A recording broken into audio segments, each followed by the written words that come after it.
Eh, lalu Paus Benediktus, ya. Dan karena itu saya merasa fokus pada Laudato Si itu sudah cukup untuk merangkum apa yang dikatakan oleh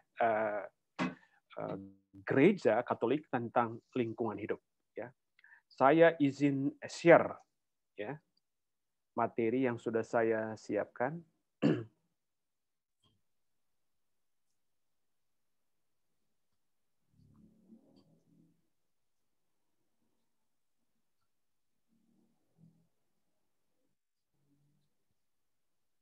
Ya. Maaf, agak. Santai Romo, silakan Romo. Ya. Apakah sudah muncul Sudah. materinya? Baik.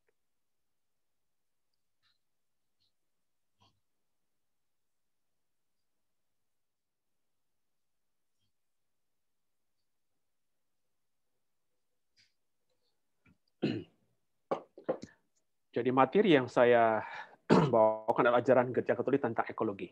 Ya.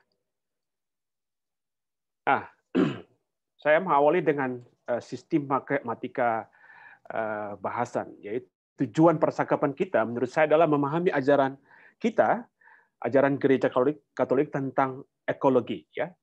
Dan tidak sekedar memahami, diharapkan setelah ada pemahaman itu kita membangun komitmen untuk berbuat sesuatu, ya. Dengan kata lain, setelah ada pembaharuan paradigma, maka selanjutnya itu kita mau berbuat sesuatu supaya yang dipahami itu ada wujudnya dalam kehidupan konkret. Nah, maka pertanyaan pokok yang hendak kita lihat bersama adalah apa yang dikatakan oleh gereja kita, khususnya Laudato Si tentang ekologi. Nah, para suster dan saudara-saudari, ya, guna menjawab atau menjawab pertanyaan, tapi juga mencapai tujuan itu, lalu saya mengajak kita untuk mengikuti alur bahasan sebagai berikut ini. Pertama, dan apa yang saya angkat di sini semuanya merujuk pada Laudato Si, ya. Tetapi saya mencoba merekonstruksi supaya lebih mudah, ya, mungkin dipahami. Pertama, kita akan lihat tentang fakta krisis ekologis, ya, karena bagian awal dari Laudato Si itu bicara tentang situasi bumi kita, ya, dewasa ini, ya, situasi rumah kita dewasa ini, ya, dan di sana ditunjuk sebetulnya krisis ekologis. Lalu yang kedua kita akan lihat itu apa dampak krisis, ya, tidak hanya bagi manusia tapi bagi alam secara keseluruhan. Dan yang bagian ketiga kita akan lihat tentang apa sih yang menjadi penyebab, ya, sehingga terjadi krisis lingkungan hidup atau krisis ekologi. Tidak hanya di Indonesia, tapi yang melanda seluruh dunia. Ya. Dan sesudah kita lihat akar krisis, kita akan melihat apa sih kira-kira solusi menurut Paus Fransiskus. Ya. Dan solusi itu, ya, di dalam Laudato Si itu saya merasa menunjuk 3 hal. Ya, pertama itu perubahan paradigma. Ya, jadi dari ekologi yang berorientasi pada misalnya kemakmuran, kemajuan ekonomi, kepada ekologi yang bercorak integral atau ekologi holistik, ya. Lalu yang kedua, supaya terjadi ada perubahan tidak cukup hanya ada peralihan atau perubahan paradigma. Diperlukan juga sebuah gerakan bersama, ya. Dan itu yang dalam Laudato Si disebut sebagai dialog bersama, ya. Lalu yang ketiga itu perubahan pola dan gaya hidup, ya. Dan di dalam Laudato Si itu menurut saya itu yang dikatakan bahwa Paus dengan pendidikan ekologis dan juga pertobatan ekologis. Ya. Menurut saya 3 hal ini harus berjalan beriringan. Nah, kita mulai dari yang pertama, fakta krisis. Jadi pertanyaannya, apa wajah bumi kita dewasa ini? Apa wajah rumah kita? Ya, bumi sebagai rumah bersama kita dewasa ini. Dalam Laudato Si, menurut saya Paus Fransiskus menegaskan bahwa bumi kita itu sementara berada dalam krisis. Ya. Dan krisis itu tampil dalam beberapa wajah atau beberapa wujud. Pertama, ialah polusi atau pencemaran. Ya. Bapak Paus menyebut beberapa contoh pencemaran yang terjadi di rumah kita, bumi ini. Pertama misalnya udara. Ya. Apalagi Anda yang tinggal di Jakarta, menurut data kemarin itu, udara di Jakarta itu yang paling kotor. Ya. Gitu. Jadi kita menghirup udara yang sama yang dihirup oleh Yesus 2000 sekian tahun lalu, tapi kualitasnya berbeda.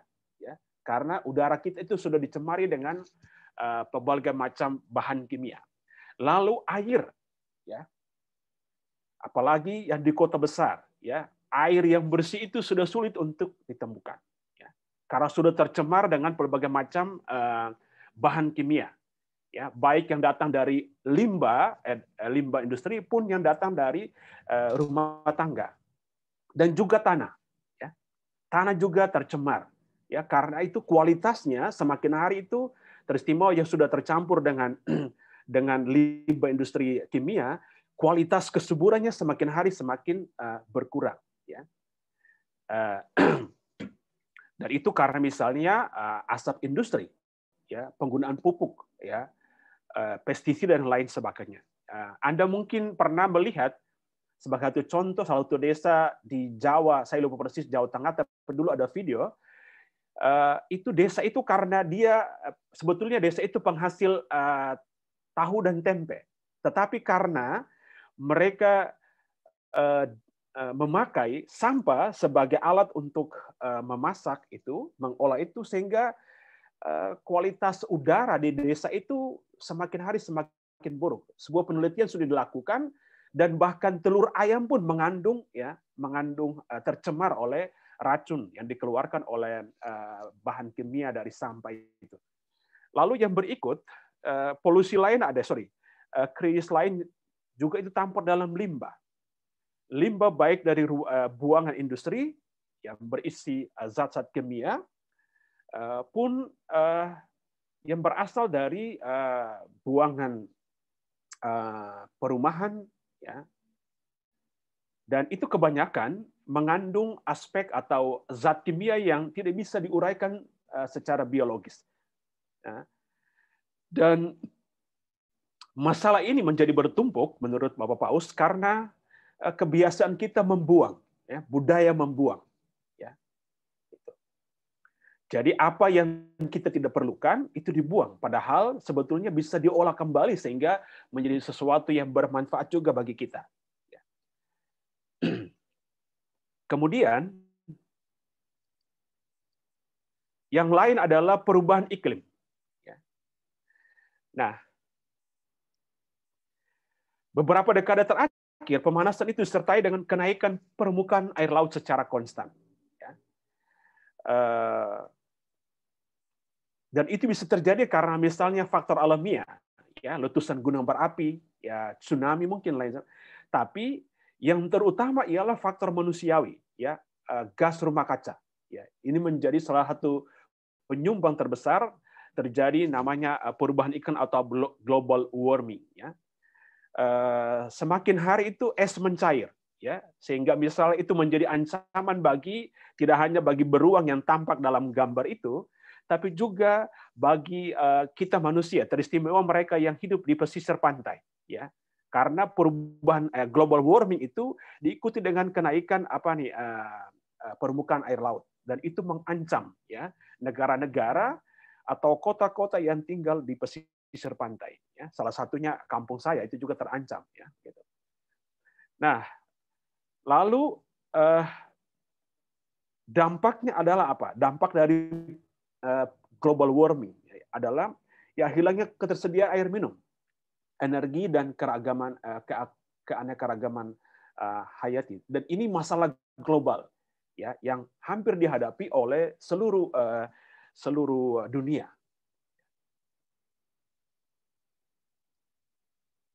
Nah, masalah lain adalah masalah air, ya, teristimewa air bersih. Kita tahu alam semesta itu atau bumi ini terdiri dari 70% terdiri dari air.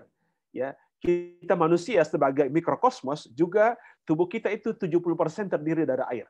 Ya. Tetapi dari 70% itu hanya sebagian kecil saja yang merupakan air bersih yang layak untuk diminum. Ya. Nah, situasi menjadi rumit karena apa? Ya, ketersediaan air minum itu semakin hari semakin berkurang. Stoknya itu semakin berkurang. Ya. Teristimewa bagi orang miskin, ya, karena mereka tidak bukan banyak akses untuk mendapatkan itu. Ya. Apalagi sekarang itu banyak di mana-mana terjadi privatisasi air. Ya. Dan ini menjadi problem. Ya. Orang yang miskin akan mengalami kesulitan untuk apa? Boleh mengonsumsi air, terutama air yang layak diminum secara memadai. Dan ini jelas sebuah hutang sosial menurut Paus Fransiskus dari dunia bagi orang miskin, ya, karena mereka tidak diberi hak untuk hidup sesuai dengan martabat yang tidak dapat dicabut, ya, hak untuk hidup, ya, hak untuk mendapatkan apa yang layak mereka terima. Salah satunya adalah kebutuhan mendasar, yaitu makan dan minum, ya, khususnya air bersih, ya, sebagaimana tampak di gambar itu. Ya. Anda bayangkan kalau begitu ya, hidup di tengah sampah seperti itu, ya, sudah bisa dibayangkan kira-kira kualitas airnya itu seperti apa. Ya. Kemudian masalah lain adalah hilangnya keanekaragaman dan kekayaan hayati. Ya.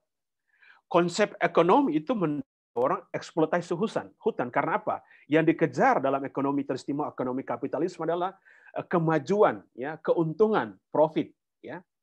Lalu karena ingin mengejar keuntungan, pertumbuhan, kemajuan, lalu misalnya hutan ditebang. Ya. Di Indonesia itu banyak hutan ditebang untuk misalnya beralih fungsi menjadi hutan, misalnya hutan sawit. Ya. Padahal kita tahu sawit itu mengancam, ya, keanekaragaman, ya, karena juga membuat hutan itu semakin cepat hilang kesuburannya, ya.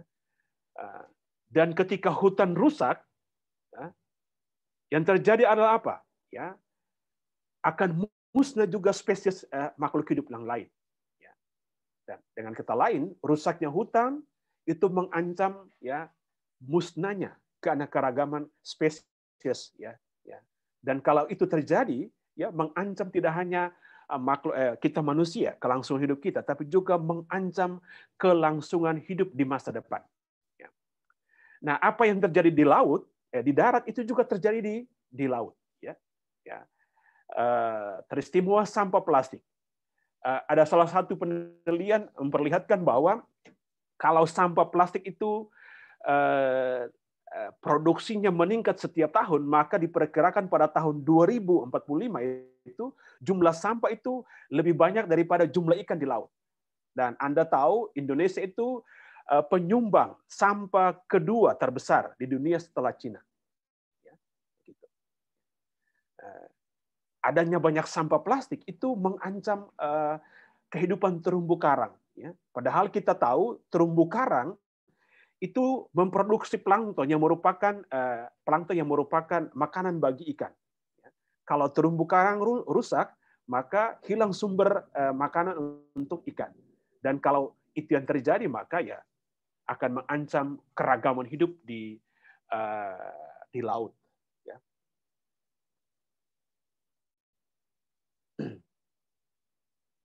Nah, seperti yang terjadi di sini. Ya. Jadi penggundulan itu membuat keanekaragaman hidup itu menjadi semakin hari semakin terancam. Nah, pertanyaan selanjutnya, apa dampak dari krisis ekologis? Ya, pencemaran, limbah, kemudian masalah air, juga masalah hilangnya keanekaragaman makhluk hidup. Ya. Dampak pertama, menurut Paus Fransiskus, adalah penurunan kualitas hidup. Di banyak kota terjadi pertumbuhan yang berlebihan dan tidak terkendali. Dan tidak sehat, tidak saja karena polusi, tapi juga karena apa? Kekacauan penataan. Ya.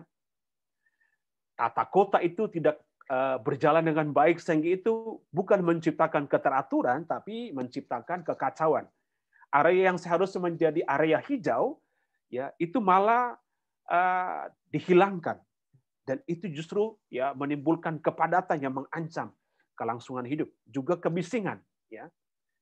Jadi kebisingan itu sebenarnya salah satu juga polusi, ya. Karena itu mengganggu. Ya. Penataan kota yang tidak baik tanpa memperhitungkan misalnya area hijau membuat ya hidup di kota itu menjadi tidak sehat. Dan ketika itu terjadi, maka ya menurunkan kualitas hidup. Orang mudah sehat, ya, orang mudah sakit, ya, terserang banyak penyakit, ya, karena situasi yang terjadi. Nah, di beberapa tempat terjadi privatisasi yang membatasi ruang masyarakat untuk mengaksesnya. Dan hal ini membuat apa? Masyarakat semakin terpinggirkan. Ya. Di tempat tertentu, misalnya pulau dibeli atau misal lahan tertentu dibeli. Padahal sebelumnya itu adalah lahan terbuka, pantai yang terbuka ya orang umum bisa nikmati. Tapi karena terjadi privatisasi, maka membatasi akses ya masyarakat umum untuk bisa menikmati keindahan ya di tempat-tempat tersebut. Ya. Nah ini seperti ini. Ya. Lalu dampak yang berikut adalah kemerosotan sosial. Di banyak tempat terjadi juga kesenjangan dalam distribusi dan konsumsi energi dan jasa. Ya. Gap sosial, ya. Meningkatnya agresi dan kriminalitas, penggunaan narkoba. Ya.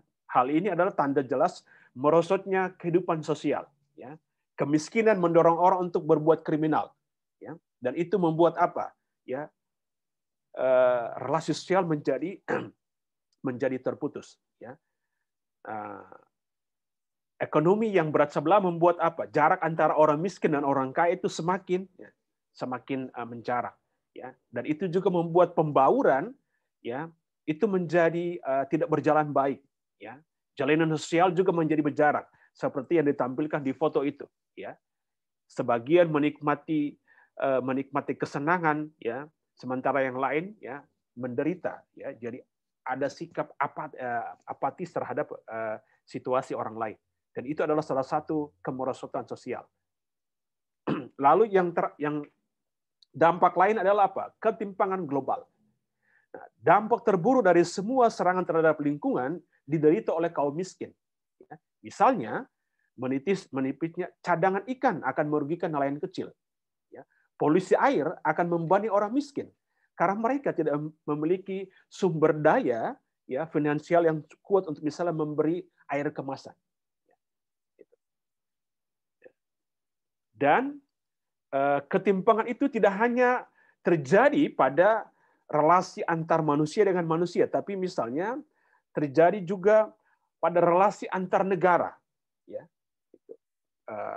Misalnya negara-negara kaya itu misalnya mengambil ya kekayaan dari negara-negara miskin, mereka menikmati, tapi polusi yang ditinggal kalau misalnya perusahaan multinasional itu ditanggung oleh negara miskin.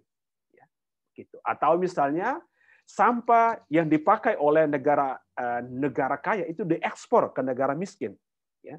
Jadi mereka menikmati kekayaan, tapi yang menerima polusinya adalah negara-negara miskin. Nah, menurut data, lebih sepertiga dari seluruh makanan yang diproduksi juga dibuang.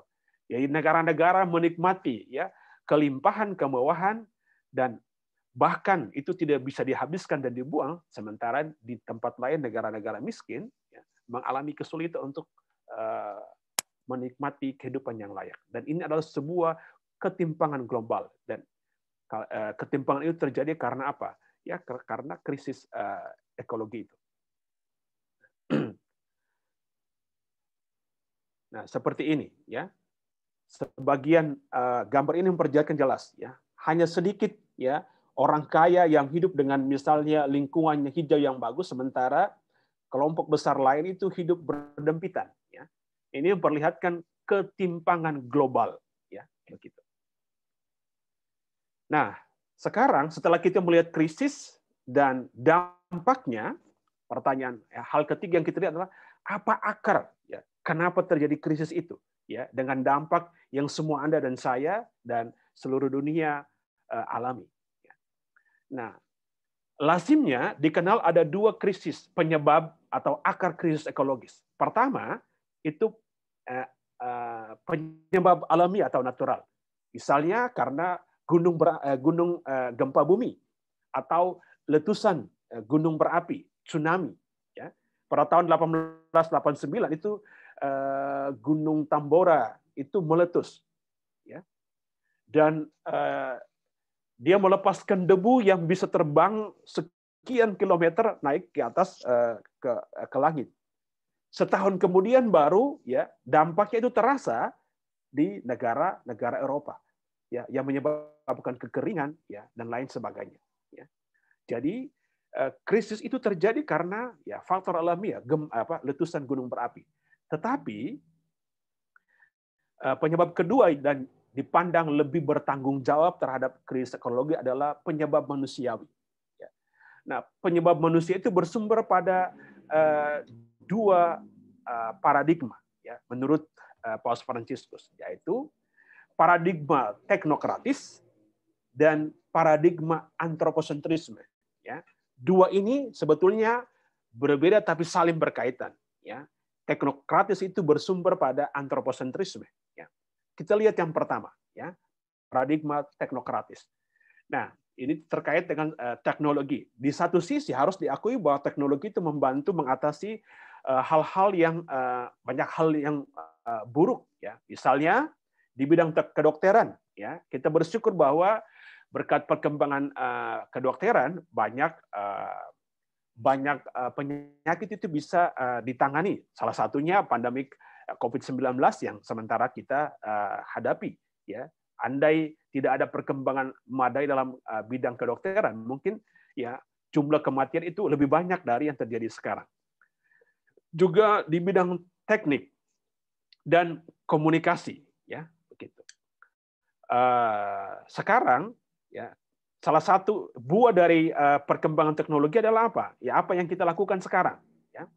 Kita tidak harus bertemu melalui secara onsite. Sekarang dengan teknologi kita bisa berjumpa melalui ruang Zoom meeting. Ya. Ini juga buah dari perkembangan teknologi. Nah, meskipun menghadirkan banyak kemajuan, manfaat, tetapi teknologi juga menghadirkan banyak ancaman bagi kehidupan manusia dan juga kehidupan pada alam semesta. Misalnya energi nuklir, ya, itu kalau disalahgunakan maka itu mengancam kehidupan di bumi, kehidupan kita manusia dan makhluk lain. Ya. Juga di bidang bioteknologi, ya. Antara lain misalnya cloning. Ya. Ada wacana untuk mengcloning manusia. Ya. Itu sesuatu yang mengancam justru keluhuran martabat manusia. Ya. Juga informatika. Ya. Perkembangan-perkembangan di bidang teknologi itu memberikan kepada kita kuasa. Ya. Dengan perkembangan itu sederhananya manusia merasa punya kuasa lebih. Ya. Nah, persoalannya ini, ya, hal yang perlu diwaspadai adalah kekuasaan lebih itu berkat ilmu pengetahuan dan teknologi itu kemudian dijadikan manusia sebagai paradigma tunggal yang mendominasi seluruh cara pandang kita. Jadi kalau orang tidak menguasai teknologi, ya dibully, dicap sebagai manusia jadul, ya begitu, yang tidak ikut perkembangan. Maka kita dipaksa ya untuk ke sana. Bahkan pendidikan kita pun akhir-akhir ini diarahkan, ya, tujuannya tentu baik, tapi untuk misalnya ketertinggalan. Tapi sering yang diabaikan adalah apa? Dampaknya. Ya. Dampak ketika kita manusia menjadikan perkembangan teknologi standar tunggal untuk menilai kehidupan manusia dan mengujinya. Nah, dalam paradigma ini, ya, teknokratis ini, manusia itu ditempatkan sebagai subjek yang terpisah dari alam, ya, karena hanya manusia yang bisa menciptakan teknologi. Nah, dengan status itu manusia ya merasa memiliki kuasa untuk apa? Meneliti, menguasai, bahkan menaklukkan dan mengeksploitasi alam. Ya. Jadi dengan kemampuan yang kita miliki berkat perkembangan teknologi, kita merasa kita punya punya kuasa untuk apa? Tidak hanya meneliti apa yang terjadi di alam, ya, tapi juga mengeksploitasi, ya, Nah, konsekuensi lanjut ketika kita misalnya jatuh dalam sikap meneliti ya mengeksploitasi alam ialah apa? Kita kehilangan kekaguman akan alam. Jadi kita merasa alam itu sesuatu yang materi belaka. Meskipun harus diakui bahwa penelitian di bidang itu menghadirkan kemajuan teristimewa di bidang ilmu pengetahuan dan teknologi, tapi dampak lain adalah apa? Sikap itu membuat kita itu kadang-kadang hilang rasa respek, kekaguman akan dimensi keagungan, dimensi yang luhur, ya, dimensi yang agung dari alam. Kita merasa semua hal harus dieksploitasi ya, atau harus diteliti, lalu hilang itu rasa kekaguman akan alam di sekitar kita. Padahal ya alam itu sesuatu yang mulia, yang baik sejak awal, dan karena itu perlu ya dihargai, ya perlu dikagumi, ya perlu dihormati. Nah, dominasi paradigma teknokratis ini secara jelas tampak di bidang antara lain misalnya bidang ekonomi dan politik. Ya. Ekonomi itu menerima setiap kemajuan teknologi yang bisa membawa manfaat, bisa membawa keuntungan, tanpa sering ya memperhitungkan dampak ya negatifnya pada alam. Ya. Misalnya, ya alat-alat teknologi yang dipakai misalnya di sawit itu dipakai untuk misalnya ya mungkin mempermudah untuk proses produksi, tapi kadang-kadang ya tanpa memperhitungkan kelestarian pada alam. Ya. Limbahnya itu tidak diperhatikan, ya, lalu merusak alam, ya, juga tentu merusak kehidupan manusia. Nah, yang terjadi di bidang ekonomi itu dimungkinkan karena apa? Ya, tentu karena dukungan kebijakan politik yang condong berpihak pada kemajuan dan pertumbuhan ekonomi ketimbang pelestarian alam. Jadi di Indonesia misalnya kita tahu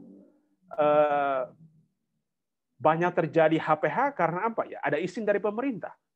Gitu. Kalau tidak ada izin, ya kemungkinan juga misalnya para pengusaha tidak melakukan. Tapi karena ada izin yang dikeluarkan kalau misalnya kementerian, maka itu bisa dimungkinkan. Sehingga apa yang terjadi di ekonomi sering terjadi bisa berjalan dengan baik karena ya didukung oleh ini. Dan umumnya politik-politik bahkan negara demokrasi seperti Amerika pun belum bisa menerima menjadikan isu lingkungan itu sebagai bagian yang diperjuangkan secara konsisten. Dulu Al Gore itu kalah karena dia mengangkat isu ini, isu lingkungan hidup, global warming. Ya, gitu.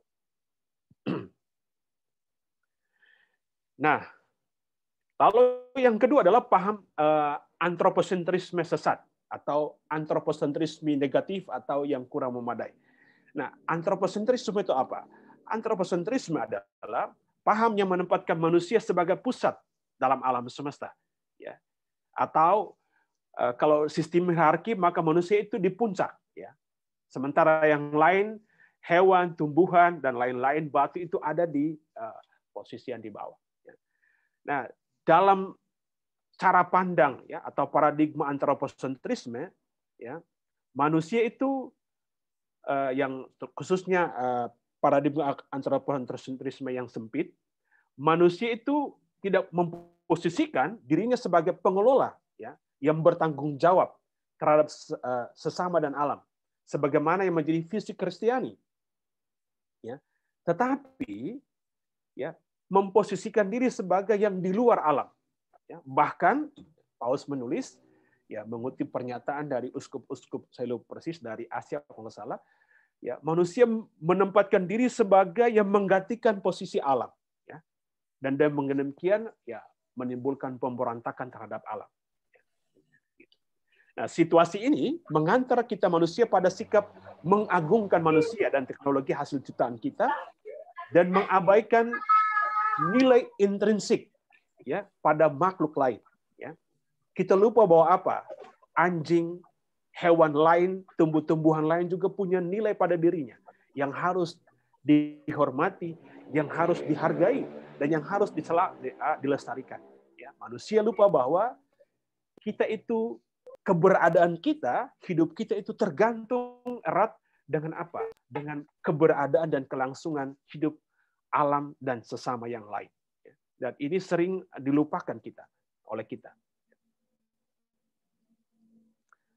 Nah, ketika manusia menempatkan diri di pusat, ia akhirnya memberikan prioritas tertinggi pada dirinya, pada kepentingan dirinya yang sesaat.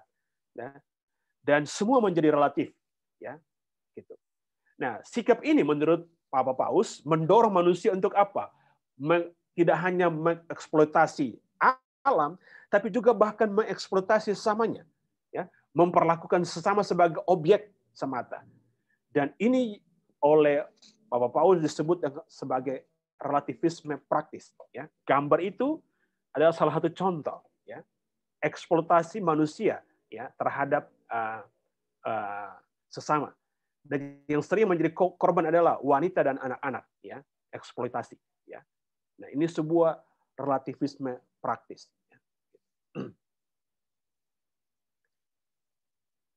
Nah, setelah kita melihat krisis dan dampaknya, kemudian penyebab ya akar manusiawi menurut Paus Fransiskus dalam Laudato Si, lalu bagian keempat kita bertanya, kira-kira apa solusinya? Dan itu juga ditunjuk Paus Fransiskus dalam Laudato Si menurut saya. Saya membaca Laudato Si dan menurut saya apa yang dikatakan Bapak Paus tentang ekologi integral, dialog, dan pendidikan spiritualitas itu adalah upaya untuk mengatasi krisis. Karena itu, saya menempatkan itu sebagai solusi yang ditawarkan oleh Paus Fransiskus ya terhadap krisis ekologis. Kita lihat yang pertama, yaitu ekologi integral. Ya. Nah, ekologi integral itu mempelajari hubungan antar organisme hidup. Ya. Manusia dengan tumbuhan, dengan hewan, udara, air, tanah, dan lain sebagainya. Ketika kita berbicara tentang ekologi integral, maka yang dimaksudkan adalah apa? Hubungan manusia atau masyarakat dengan alam tempat dia tinggal. Dan itu mencakup banyak hal. Ya. Mencakup ekonomi, mencakup kehidupan sosial, mencakup kehidupan budaya, dan mencakup keseharian hidup kita. Ya. Kalau kita bicara tentang ekologi integral, ya. Itu menurut Bapak Paus. Nah, karena itu kita akan lihat satu persatu. Ya. Apa yang dimaksud dengan ekologi integral atau hubungan antara ekologi dengan ekologi lingkungan dan ekonomi. Ya. Apa hubungannya? Ya. Atau orang bicara tentang sustainable development, ya. Atau ekonomi yang berkelanjutan. Nah, yang dimaksud adalah terwujudnya ekonomi yang tidak hanya mengejar profit semata, keuntungan semata, kemajuan semata, pertumbuhan semata, tapi juga ya ekonomi yang turut memperjuangkan ya perlindungan terhadap alam dan kepentingan manusia. Nah, dimensi ini cukup banyak kurang diperhitungkan. Dan ini yang sering memicu terjadi banyak krisis, bahkan juga konflik antara masyarakat dengan ya misalnya pengusaha. Sementara dalam bidang sosial, ekologi integral itu tampak dalam apa? Upaya mewujudkan atau memperkuat hubungan antar manusia melalui lembaga-lembaga sosial. Ya.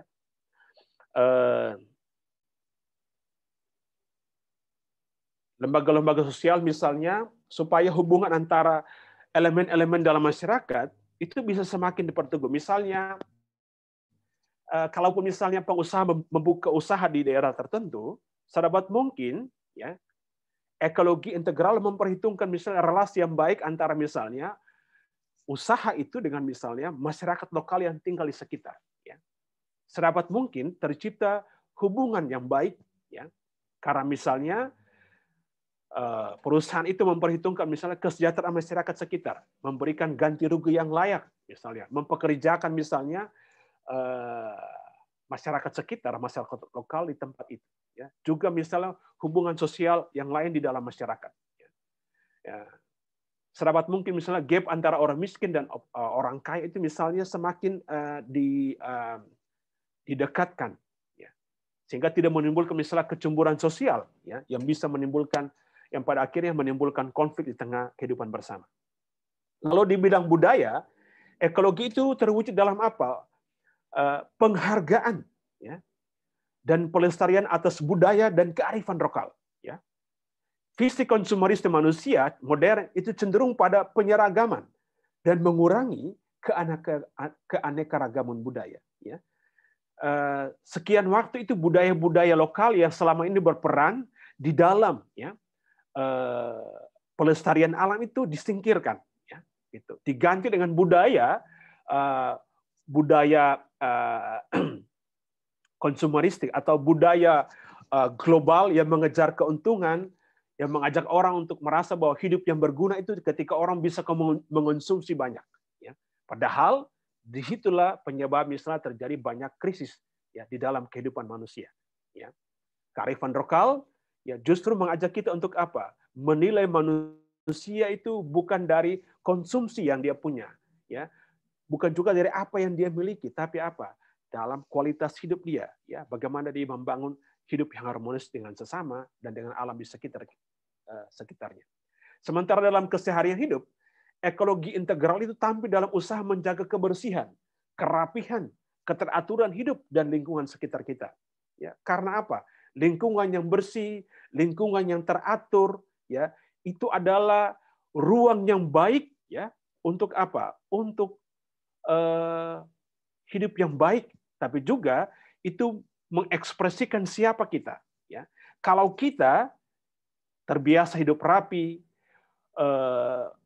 memelihara lingkungan sekitar kita, maka itu secara tidak langsung mengekspresikan identitas kita bahwa kita adalah orang-orang yang apa? Yang menghargai, ya, lingkungan hidup di sekitar kita. Kalau kita hidup tidak teratur, ya, kurang menjaga kebersihan, atas cara itu juga mengungkapkan bahwa kita adalah orang-orang yang belum, ya, sadar akan pentingnya hidup yang selaras dengan lingkungan sekitar kita. Nah, usaha lain adalah apa? Dengan mengupayakan pembangunan perumahan yang sederhana tetapi bersih dan layak dihuni. Ya, banyak di Indonesia itu, ya, pengembangan itu membangun tanpa kurang memperhitungkan ini. Ya, asal rumah jadi dan sudah laku maka dibiarkan. Dimensi kebersihan, dimensi kelayakan itu kurang lagi menjadi sesuatu yang diperhitungkan. Nah, perlu juga, ya, menjaga dan meningkatkan pemeliharaan fasilitas umum. Ya. Jadi kalau kita memelihara fasilitas umum, sarana prasarana umum, itu adalah sebuah wujud kita membangun sebuah ekologi yang integral. Lalu pertanyaannya apa tujuan dari ekologi integral? Menurut saya ada dua, ya, sebagaimana ditulis oleh Paus dalam Laudato Si. Pertama, tujuan ekologi integral itu berkaitan dengan apa? Kesejahteraan umum. Dan kesejahteraan umum itu apa? Dokumen Gaudium et Spes menulis nomor 26, kesejahteraan umum adalah kondisi-kondisi hidup kemasyarakatan yang memungkinkan baik kelompok maupun anggota-anggota perorangan untuk secara lebih penuh dan lebih lancar mencapai kesempurnaan mereka sendiri. Jadi kondisi yang memungkinkan pribadi pun komunal itu mencapai hidup yang baik, hidup yang sempurna. Nah, kesejahteraan umum itu memiliki beberapa unsur, setidaknya ada 3. Ya. Nah, itu juga ditunjuk oleh Paus, merujuk pada juga Gaudium et Spes. Pertama itu adalah apa? Kesejahteraan itu mengandaikan sikap hormat kepada pribadi manusia. Hormat itu menunjuk pada apa? Menunjuk pada kita menghormati hak-hak dia, hak-hak asasi manusia. Yang kedua, kesejahteraan umum itu menuntut kesejahteraan sosial, ya, baik pribadi pun berbagai kelompok sosial. Dan yang ketiga, kesejahteraan umum itu membutuhkan kedamaian sosial, yakni stabilitas dan keamanan. Kalau itu yang terpenuhi, maka di sana ada terjadi kesejahteraan umum. Bila sebaliknya tidak ada kedamaian, tidak ada adanya kekacauan, konflik, pertengkaran, maka kesejahteraan umum belum terpenuhi dengan baik. Lalu, tujuan kedua dari ekologi integral adalah keadilan antar generasi. Ya. Dunia, ditulis oleh Paus Fransiskus, adalah anugerah cuma-cuma yang kita terima dan kita bagi bersama. Ya. Makanya orang bilang di dunia ini tidak ada sebetulnya hak milik. Semuanya harusnya hak pakai. Karena semua itu anugerah, ya, cuma-cuma dari Tuhan. Maka misalnya orang-orang India tidak mengenal namanya hak milik. Mereka juga ketika mengenal misalnya namanya itu jual beli tanah. Karena mereka bilang apa? Ya, tanah itu ibu kita. Bagaimana kita mau menjual tanah yang merupakan ibu kita? Maka mereka tidak mengenal konsep misalnya jual beli tanah. Nah, lingkungan hidup adalah pinjaman yang harus diterima setiap generasi dan harus diteruskan kepada generasi berikut. Jadi kita menerima, memanfaatkannya, tapi ingat kita punya tanggung jawab untuk apa? Meneruskan warisan dunia yang baik, bumi yang baik juga kepada generasi berikut. Kalau kita tidak melakukan itu, maka kita punya utang ya kepada generasi berikut. Dan ini adalah tanggung jawab, tidak hanya tanggung jawab pemerintah, ya, tanggung jawab kita. Kita punya kewajiban, tanggung jawab mewariskan bumi yang baik kepada generasi sesudah kita seperti ini. Ya. Karena itu anak-anak muda juga misalnya bicara tentang ya, keadilan ya lingkungan, ya, iklim. Ya. Lalu yang kedua setelah ekologi integral adalah apa? Krisis ekologi itu bisa teratasi jika menjadi sebuah gerakan bersama. Tidak cukup hanya menjadi sebuah gerakan kita orang Katolik, harus menjadi gerakan semua elemen dalam masyarakat pun seluruh elemen dalam dunia. Nah, dan itu yang dimaksudkan dengan Papa Paus dengan dialog. Ya. Dialog itu menurut Papa Paus bisa dilakukan beberapa tingkatan atau level. Pertama itu level politik internasional. Ya. Karena apa? Ya. Karena banyak hal bisa berjalan karena juga politik. Ya. Kebijakan-kebijakan politik. Nah, dewasa ini semakin tumbuh kesadaran. Itu ditulis oleh Papa Paus akan dampak gaya hidup negatif, ya, dampak negatif dari gaya hidup, ya, produksi, konsumsi yang berlebihan, ya, bagi dunia. Ya. Nah, kesadaran itu loh mendorong negara-negara untuk apa? Melakukan gerakan usaha bersama dalam rangka mengatasi krisis, tapi juga melestarikan lingkungan. Dan itu antara lain misalnya diwujudkan dalam konferensi tingkat tinggi. Ya. Dalam waktu dekat akan ada konferensi itu. Amerika yang beberapa tahun lalu menarik diri, peristiwa pada zaman Trump, ya, tahun ini dibawa kepemimpinan Joe Biden, ya, akan ikut serta. Ya, gitu.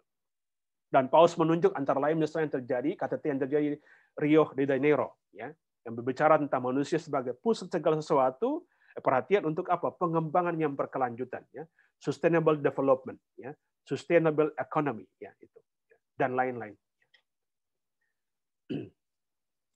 Lalu tidak cukup hanya pada level internasional. Dialog itu perlu juga apa? Dilakukan di tingkat nasional dan lokal. Ya. Paus menulis pemenang dan pencundang tidak hanya ada di negara-negara, tapi juga apa? Di dalam negara sendiri. Maka setiap negara, termasuk Anda dan saya, memiliki kewajiban dan tugas untuk apa? Merencanakan, mengordinasi, mengawasi, dan memberi sanksi dalam wilayah kita sendiri. Ya. Bagaimana caranya? Ya, salah satunya dengan apa? Melalui hukum yang jelas. Ya. Dan di Indonesia itu sudah muncul hukum lingkungan hidup, undang-undang lingkungan hidup nomor 32 tahun 2009. Waktu itu pada saat zamannya Menteri Lingkungan itu Bapak Sony Keraf, ya, yang berusaha untuk apa? Mengatur bagaimana pengelolaan lingkungan hidup. Ya. Juga melalui apa? Kearifan lokal. Banyak budaya lokal itu punya cara mengelola dan menata alam. Nah, itu yang perlu dimunculkan. Ya. Di salah satu suku di Sorong, itu alam sekitar itu lestari karena apa? Karena kearifan lokal. Nah, sekarang itu kearifan lokal itu dulu sering diabaikan. Sekarang ini panggilan kembali untuk ya menghidupkan kembali itu. Karena itu berkontribusi banyak bagi pelestarian lingkungan. Kemudian yang berikut adalah dialog dan transparansi dalam pengambilan keputusan. Ya, Paulus menunjuk salah satu contoh jelas adalah analisis AMDAL itu. Ya, menurut Paulus, ya, AMDAL itu harus dilakukan mendahului sebuah proyek, bukan proyek jalan dulu baru dibuat AMDAL. AMDAL harus mendahului ya sebuah proyek. Ya, dan AMDAL itu harus melibatkan pelbagai disiplin ilmu. Ya, dan hasilnya harus dipublikasikan secara transparan, ya, bebas tanpa misalnya tekanan politik atau ekonomi. Ya. Karena itu apa? Karena itu berkaitan dengan kelestarian, kelangsungan hidup, ya, lingkungan, tapi juga manusia. Ya. Lalu yang berikut adalah dialog politik dan ekonomi. Ya. Ya. Politik tidak boleh tunduk pada ekonomi, ekonomi juga tidak harus tunduk pada politik. Ya. Begitu. Ya. Kedua-duanya harus berdialog untuk apa? Untuk saling mendukung. Misalnya, kebijakan-kebijakan politik harus misalnya mendukung penyelamatan bank-bank, atau perlu ada investasi untuk apa? Membuka lapangan pekerjaan dan perlindungan alam. Lalu Paulus juga berbicara tentang apa? Pentingnya dialog antara agama dan sains. Sains itu menyajikan banyak data dan pengetahuan tentang alam, tetapi adalah berlebihan dan bahkan melanggar metodologi ilmu pengetahuan bila kita beranggapan bahwa sains itu tahu segala hal tentang alam. Faktanya, naskah-naskah agama itu ya banyak sudah berbicara tentang alam. Ya. Kitab suci, ya, ajaran-ajaran sosial setiap agama itu juga memuat tentang bicara tentang alam. Maka apa? Paulus menganjurkan supaya ada dialog antara agama dan sains. Ya, untuk apa? Untuk menjamin kelangsungan ya kehidupan pada alam, perlindungan dan pelestarian alam. Saya pikir apa yang kita lakukan adalah juga satu bagian ya, dari kita berdialog dengan sains untuk menjamin kelangsungan dan kelestarian alam. Lalu yang ketiga, ya, sesudah ada ekologi integral, lalu ada gerakan bersama dalam bentuk dialog, yang ketiga yang harus diubah adalah apa? Yang harus kita lakukan sebagai solusi adalah apa? Perubahan pola dan gaya hidup. Dan perubahan pola dan gaya hidup itu menunjuk tiga hal menurut saya dalam Laudato Si. Pertama itu adalah apa? Peralihan atau perubahan pola dan gaya hidup yang konsumtif, egoistik, individualistik, dan serakah. Orang mana bilang gelojo, ya, kepada pola dan gaya hidup yang sederhana, yang ekologis, yang melampaui diri, yang tidak lagi memikirkan diri semata-mata, tapi yang juga memikirkan orang lain, memikirkan misalnya lingkungan, dan yang menekankan makna hidup, ya. Dan teristimewa juga yang mengakui nilai intrinsik, ya, keagungan, keluhuran yang dimiliki oleh makhluk lain, ya. Jadi ini yang perlu diubah, ya. Jadi sesudah ada peralihan, ya, paradigma. Lalu menjadi gerakan bersama yang berikut adalah perubahan pola hidup. Dan itu harus kita mulai dari diri sendiri. Para aktivis dan filsuf misalnya lingkungan hidup yang bergerak di lingkungan hidup itu, misalnya mereka mengubah gaya hidup mereka dengan apa? Jadi seorang yang apa? Dari pemakan daging menjadi seorang vegetarian. Ya. Saya ini baru belajar untuk melepas, ya, perlahan-lahan mau menjadi seorang vegetarian. Mudah-mudahan berhasil, ya, gitu.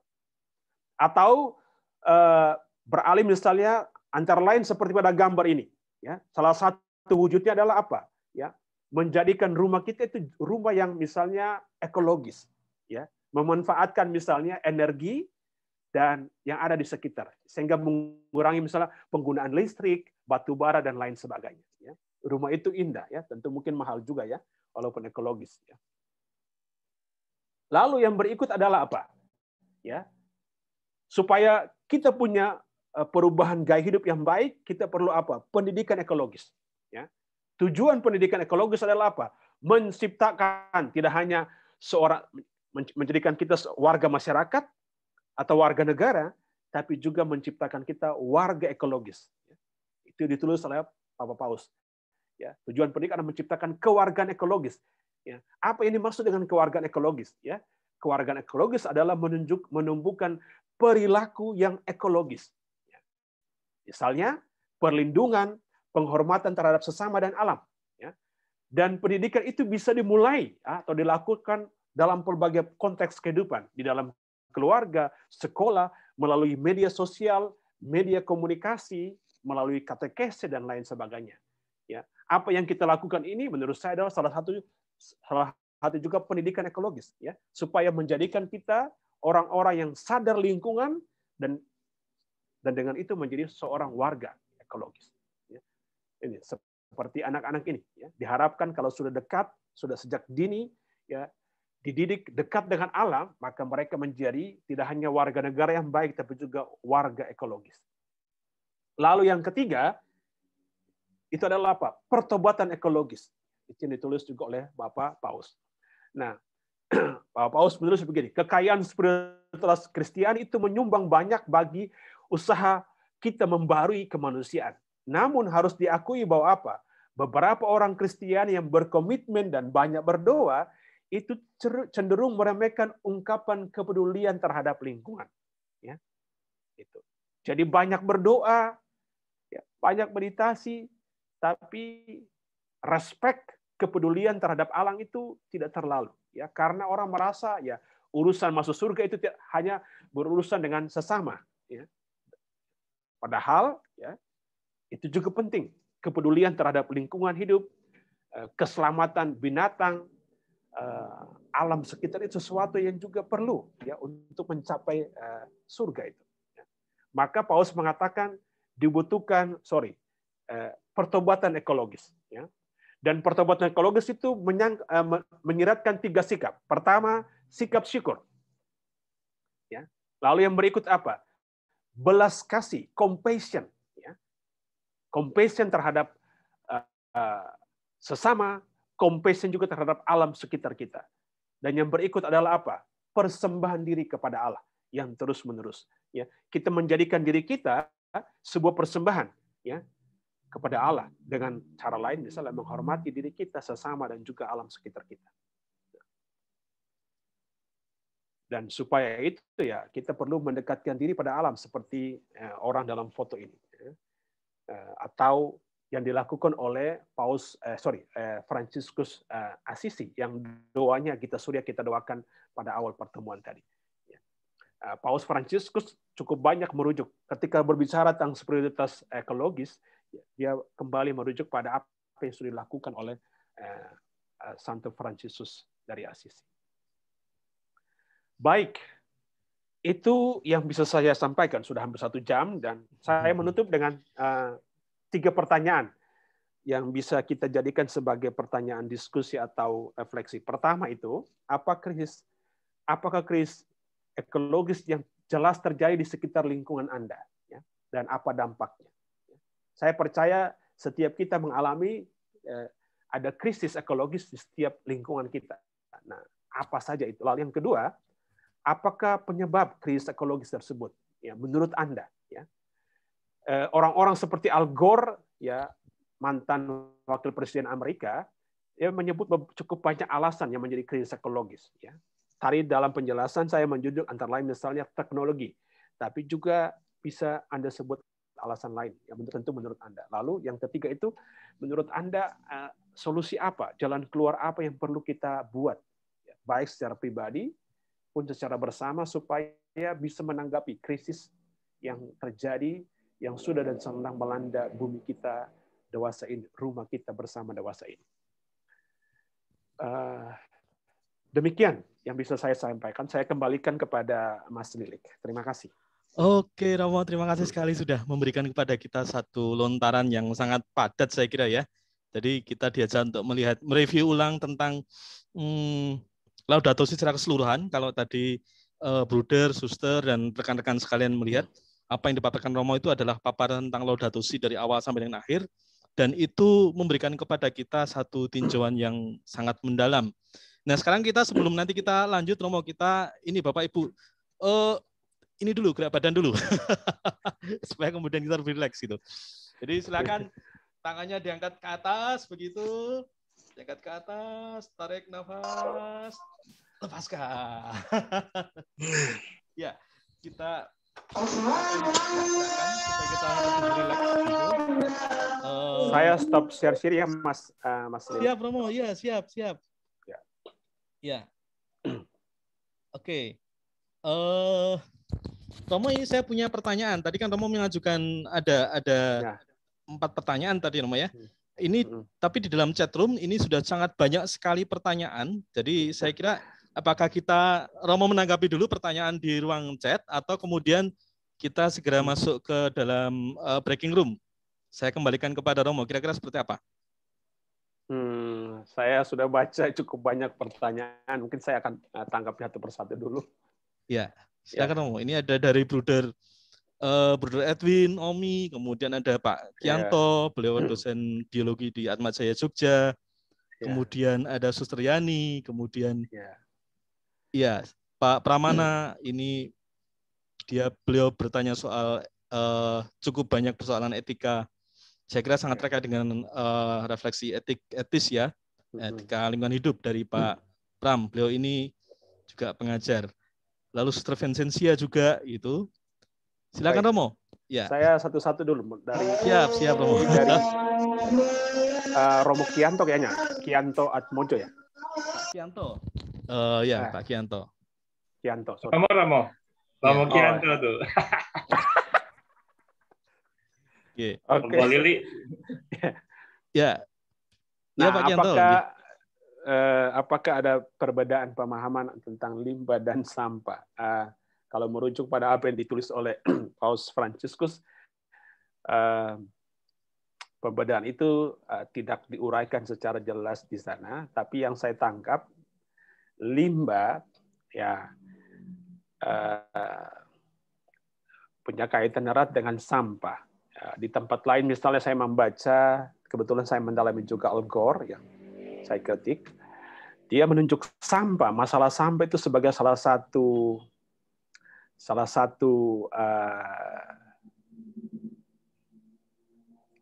krisis ekologi. Ya. Tapi kalau saya baca di Laudato Si, limbah itu teristimewa berhubungan dengan yang zat kimia cair. Ya. Nah, walaupun tentu di dalam sampah itu terkandung juga misalnya limbah atau sampah mungkin lebih luas dibanding limbah, sehingga kalau yang saya pahami sampah itu misal termasuk dalam misalnya plastik dan lain sebagainya, tapi limbah lebih berhubungan dengan soal cairan, buangan dari cairan, buangan dari industri, pabrik atau misalnya industri rumah tangga atau rumah tangga. Itu yang saya pahami. Ya. Lalu yang berikut masih juga dari Pak Kianto, mengapa terjadi privatisasi air dan privatisasinya milik saudara kita juga kah? Saya kurang. Iya, milik itu yang Aqua itu kan orang Kristen, orang Katolik juga dulu. Iya. Ya. Nah, tentu. Nah, itu. Nah, saya nggak tahu kalau itu pemiliknya orang Katolik. Nah, Paus bicara tentang itu juga, ya. Jadi apa yang seharusnya bisa menjadi milik bersama, dan saya pikir juga mungkin karena kegagalan negara dalam mengatur itu, apa yang sebetulnya bisa diatur oleh negara dan bisa dinikmati seluas-luasnya oleh masyarakat, itu mungkin karena ya salah asuh, salah kelola, akhirnya menjadi sesuatu yang bersifat privat dan bisa diperjualbelikan, lalu membuat yang kaya ya mengambil keuntungan dari itu, lalu yang miskin mengalami kesulitan untuk bisa menikmati apa yang sebetulnya bisa dinikmati sebagai misalnya milik bersama. Begitu. Tentu misalnya saya tidak mau bicara lebih soal ini aspek lain tentang itu, tapi menurut saya merujuk pada apa yang ditulis oleh Papa Paus berhubungan dengan privatisasi air itu. Lalu yang berikut dari Bruder Edwin, Omi, ya. Romo ya. Bruder Edwin. Bruder, Ya. Bunder, hutang sosial dan martabat orang miskin, ya, hutang melalui akses untuk memperoleh air, pangan, energi, ya, bagaimana memperoleh akses yang mudah bagi pastoral gereja khususnya di lingkup keluarga. Nah,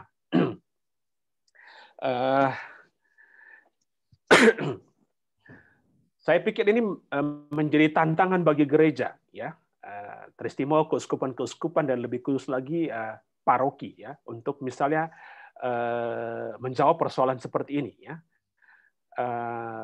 berhubungan dengan air, dengan pangan. Saya ambil contoh di Manado ini karena pandemik COVID-19, lalu ada gerakan untuk misalnya kerja, ya, kerja apa yang misalnya bercocok tanam, ya. Dan gereja, keuskupan itu cukup banyak memiliki tanah, ya.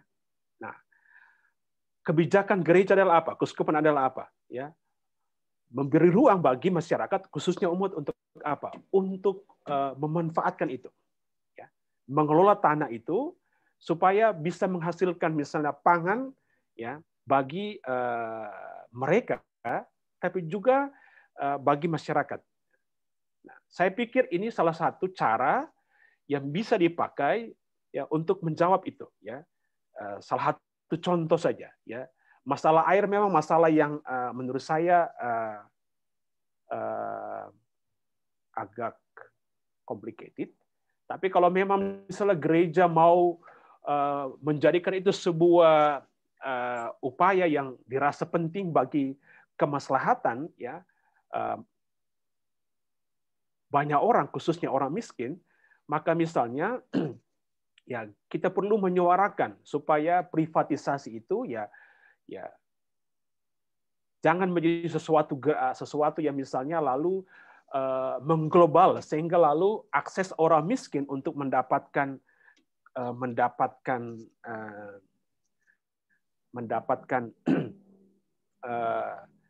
air yang layak, air bersih untuk kelangsungan hidup mereka itu lalu menjadi sulit, ya. Saya pikir kalau itu yang terjadi, maka seperti ditulis oleh Paus Fransiskus, kita berutang banyak kepada orang miskin, ya. Cara lain adalah mungkin ya gereja harus menyuarakan, misalnya saya tidak mau ambil contoh banyak di tempat lain, tapi misalnya di sini, ya, di Keuskupan Manado, ya. Saya sangat mendukung apa yang dilakukan oleh Keuskupan Manado dalam hal misalnya memberi ruang, memberi izin kepada umat untuk apa? Mengelola tanah keuskupan yang cukup banyak terbiarkan selama ini, ya, padahal itu bisa diberdayakan, didaya-gunakan untuk menghasilkan pertanian yang berkontribusi bagi, ya, tentu kebaikan bersama, khususnya orang-orang yang misalnya orang-orang miskin yang tidak punya tanah dan punya kesulitan untuk misalnya mendapatkan kebutuhan makan minum untuk kelangsungan hidup mereka, ya. Itu yang saya bisa jawab, Brother. Harap bisa menjawab pertanyaan Brother. Tapi kalau memang belum, kita bisa melanjutkannya lagi. Kemudian dari Suster Yani FMM, sehubungan dengan sampah plastik, kami Suster FMM di Serang sudah memutuskan untuk belanja dengan membawa tas belanja sehingga tidak lagi menerima kantong plastik, ya, sehingga mengurangi sampah plastik, ya. Suster, ini suatu keputusan yang baik. Saya juga sudah memutuskan, ya. Tadi saya mengatakan saya belajar untuk perlahan-lahan menjadi seorang vegetarian, ya. Nah, walaupun saya belum berhasil di situ, tapi saya berusaha untuk itu. Lalu yang kedua, saya berusaha juga antara lain untuk misalnya kemana-mana kalau beli sesuatu itu sudah bawa kantong, ya, sehingga tidak banyak misalnya mengonsumsi plastik itu. Karena menurut saya atas cara itu lalu kita berkontribusi, ya, bagi mengurangi sampah, ya. Di tempat tertentu, misalnya di Bali sebenarnya, misalnya saya tahu sudah ada gerakan itu, ya, larangan untuk penggunaan tas plastik, ya. Orang hanya diizinkan teristimewa di swalayan itu memakai tas yang bisa di-recycle, ya, didaur ulang. Masih juga dari Pak Kianto, mengapa terjadi kemerosotan sosial? Padahal banyak gereja, masjid, kelenteng, vihara, pelajaran agama, dan lain-lain. Ya. Tentu ini pertanyaan yang sulit untuk dijawab, butuh banyak mungkin sebuah penelitian untuk menanggapi lebih. Tetapi di Indonesia, kalau saya mengamati, ya, kalau itu dibatasi hanya misalnya soal relasi sosial, ya, saya pikir antara lain karena kegagalan, ya, sekolah-sekolah teristimewa dalam misalnya ini soal pendidikan agama, ya. Saya mengambil contoh apa yang terjadi misalnya di Maluku, ya, dan di sini. Dulu guru agama, ya, seorang guru Jumat istilahnya, pemimpin stasi, dia adalah guru agama.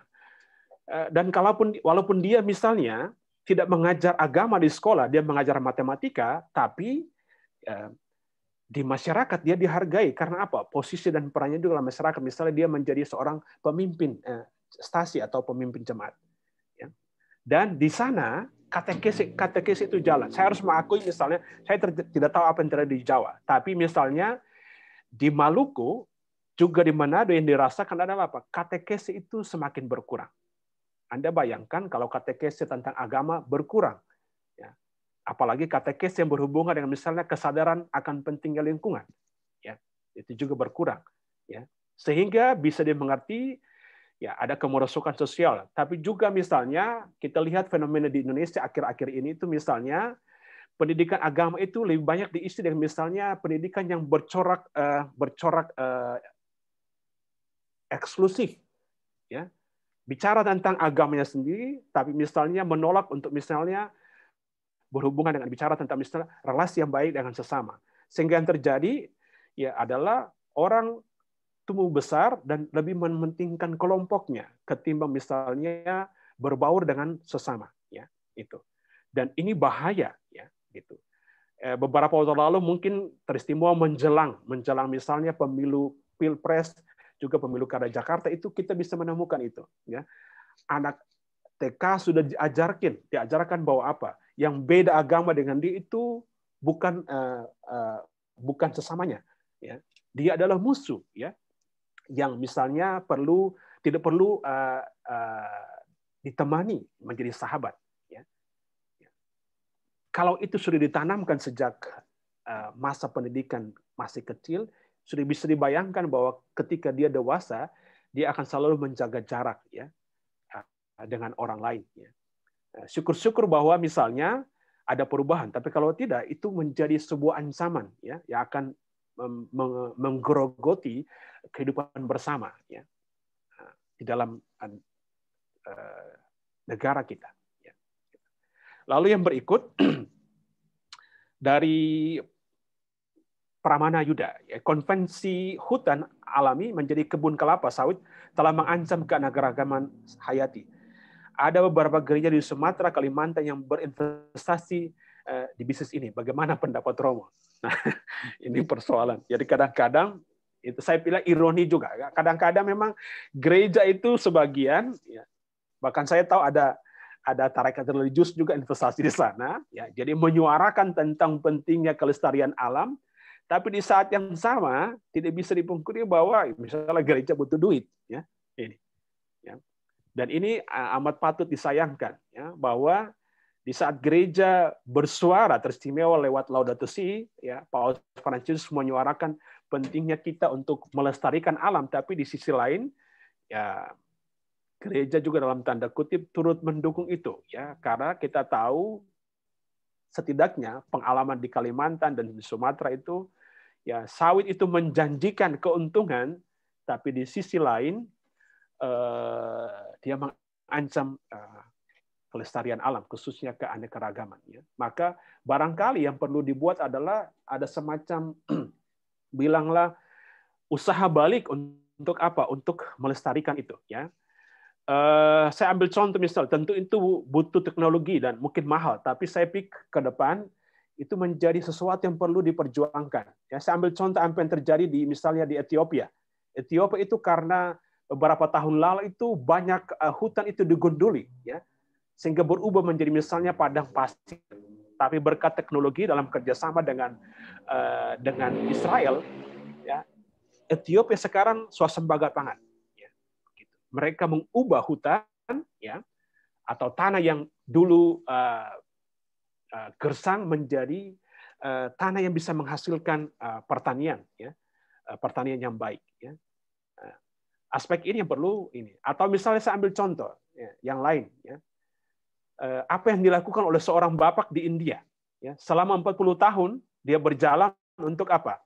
Untuk menanam, ya, di tempat yang sudah digunduli. Ya. Dan setelah 40 tahun dia menghasilkan apa? Hutan yang besarnya lebih besar dibanding Eco Park di New York. Ya. Jadi kita harus misalnya kalau sudah merusak kita perlu berusaha untuk apa? Memulihkan. Saya pikir upaya itu harus dilakukan oleh gereja dan oleh kita. Ya. Lalu yang berikut dari Suster Vincentia, setelah 5 tahun ensiklik menurut Roma, apa yang paling signifikan sudah terjadi pada gereja dari semua krisis ini? Maksudnya perubahan. Saya pikir ya, perubahan pertama-tama itu adalah perubahan pada paradigma, cara berpikir, ya, pemahaman. Ya. Saya sebelum ke sini 5 tahun tinggal di Jakarta, ya, karena studi. Dan saya mengakui bahwa Laudato Si itu perubahan yang nyata adalah apa? Ada semacam kesadaran akan pentingnya lingkungan hidup, ya, sehingga misalnya apa yang dibuat oleh Romo Andang, gerakan dilakukan, misalnya soal mengumpulkan sampah lalu daur. Saya pikir itu sesuatu yang menunjukkan bahwa setelah 5 tahun, ya, ada semacam perubahan dalam misalnya cara berpikir, ada kesadaran baru di dalam diri gereja. Teristimewa dalam kelompok-kelompok. Saya pikir Anda yang hadir di sini juga, ya, kalau kita hadir, itu juga karena Laudato Si, ya, bahwa ada kesadaran baru dalam diri kita akan pentingnya tanggung jawab menjadi stewardship bagi alam, ya, dan perubahan itu ya harus dimulai dari pemikiran, dari pemahaman. Kalau tidak ada perubahan pemahaman, sulit untuk mengharapkan adanya misalnya kerjasama untuk itu dan juga perubahan gaya hidup. Ya. Saya misalnya berusaha untuk menjadi seorang vegetarian karena itu kesadaran tadi, ya, pada tingkat pemahaman. Ini lagi dari Pak Pramono Yuda. Banyak mamalia besar yang telah punah di era modern, akibatnya banyak ekosistem yang tidak sehat. Untuk memperbaikinya, ada ide untuk menghidupkan lagi spesies yang telah punah dan dikembalikan ke habitat alaminya untuk mengembalikan habitat yang rusak. Mamut akan dihidupkan lagi untuk menghentikan pencairan permafrost di Siberia. Bagaimana aspek moral, etika, atau filsafat teologi dari extension? Sebetulnya dari sisi moral, teristimewa dari sisi etika lingkungan hidup, kita itu misalnya, jadi ada di antara para aktivis dan juga misalnya orang-orang yang bergerak di lingkungan hidup, khususnya ekosofi atau itu, memang ada yang misalnya istilahnya konservasi, lalu yang satunya saya juga lupa istilahnya. Jadi ada yang misalnya menghendaki bahwa apa? Alam dipelihara, alam dilestarikan, tidak untuk kepentingan kita pertama-tama. Kalau itu yang terjadi, maka kita kembali pada apa? Menempatkan manusia sebagai pusat. Tapi dari sisi ekosofi, mereka mengharapkan bahwa apa? Kita melestarikan alam itu bukan untuk kita, tapi demi alam sendiri. Ya, maka misalnya saya pikir apa yang dikatakan ini dari sisi teologi atau dari sisi filsafat etika adalah lebih baik, ya, adalah lebih baik untuk membiarkan itu terjadi, walaupun misalnya ada juga pendapat dari filsuf ekologi yang mengatakan bahwa apa? Campur tangan manusia itu perlu. Dan karena apa? Membiarkan segalanya berlangsung menurut alam, maka yang terjadi adalah apa? Survival of the fittest. Yang kuat yang akan menang. Ya. Sementara yang lemah akan terus ya lenyap. Maka di antara kaum misalnya filsuf lingkungan hidup atau etika lingkungan hidup, mereka bicara juga ya dalam batas tertentu demi kelangsungan dan kelanjutan itu campur tangan manusia tetap dibutuhkan. Ya, ya. Campur tangan dalam arti untuk apa? Untuk menciptakan, ya, menjamin kelangsungan dan kelestarian. Seperti misalnya contoh yang diberikan bahwa misalnya mamut dihidupkan kembali dengan apa? Menghentikan cairan, atau misalnya yang contoh yang tadi saya berikan, ya, kalau hutan itu misalnya gundul, ya, cara yang kita setia untuk menanam kembali, ya. Contoh yang dilakukan oleh Bapak dari India itu adalah apa? Setelah dia menanam kembali hutan setelah 40 tahun, maka apa? Ya, setelah hutan terjadi, ya, makhluk lain kemudian muncul dari hutan itu. Jadi dari sisi ekosofi, ya, saya pikir usaha manusia dalam batas tertentu, asal itu demi misalnya menjamin, ya, kelangsungan alam dalam batas tertentu, saya pikir itu hal yang dibolehkan. Ya. Lalu dari Pak Kianto, bahasa yang umum di Indonesia adalah AMDAL. Setiap kegiatan usaha harus melakukan analisis dampak lingkungan. Jika dampaknya merusak, dibatalkan. Jika dampaknya menjaga lingkungan, maka begitu ke yang dimaksudkan ekologi. Ya, jadi saya membacanya dalam terang Laudato Si. Jadi Paulus menulis bahwa AMDAL itu harus dilakukan sebelum, ya, misalnya sebuah usaha atau sebuah kegiatan ekonomi dilakukan. Ya. Jadi kemungkinan kerusakan itu, atau misalnya limbah atau misalnya buangan yang keluar itu, dan dampak itu sudah harus diperhitungkan. Jadi sudah harus bisa diprediksikan. Ya. Dan itu menjadi pertimbangan. Kalau misalnya ada dampak, ada kemungkinan misalnya mengancam lingkungan sekitar, harus dipikirkan, ya, cara untuk mengatasi, ya, sehingga jangan menunda misalnya prinsip sudah terjadi kecelakaan baru misalnya orang membuat analisis. Ya. Ya, saya pikir itu ya misalnya. Jadi kalau misalnya analisis mengatakan bahwa, ya, usaha itu tidak misalnya mengancam kelangsungan lingkungan sekitar, ya, maka dilanjutkan. Kalaupun misalnya ada peluang, maka sudah harus dipikirkan, ya, kemungkinan untuk misalnya jalan keluarnya sehingga tidak terjadi yang lebih parah dari itu. Ini juga masih dari Pak Kianto. Pak Kianto banyak amat. Mungkin saya skip dulu Pak Kianto, ya, sorry. Lalu juga dari Suster Vincentia, Kak. Apa rumusan bersih, rapi, teratur dari lingkungan hidup? Nah, ini kata-kata itu yang saya muncul dari soal misalnya berhubungan dengan soal ekologi. Integral berhubungan dengan keseharian. Jadi, Suster, yang dimaksudkan sejauh yang saya baca dari Laudato Si, kebersihan, kerapihan, keteraturan itu dikaitkan dengan misalnya soal pembangunan. Ya. Jadi ekologi, ya, integral tidak hanya berhubungan dengan misalnya soal alam dalam arti misalnya makhluk hidup yang lain, tapi juga berhubungan dengan soal pembangunan yang memperhitungkan kebersihan, yang tertata baik, yang memberi ruang bagi area hijau, ya. Itu yang dimaksudkan dengan misalnya antara lain dengan dengan ekologi dalam kaitan dengan keseharian.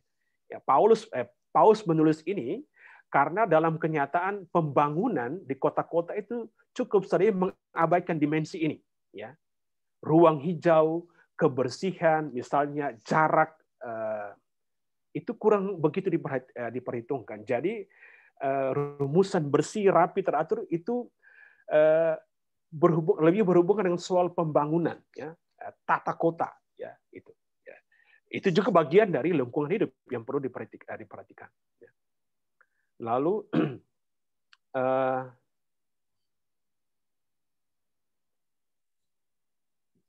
Agnesita itu ngomong. Pendidikan Sorry. ekologi. Lalu Ibu Florentina tadi. Florentina Widyastuti.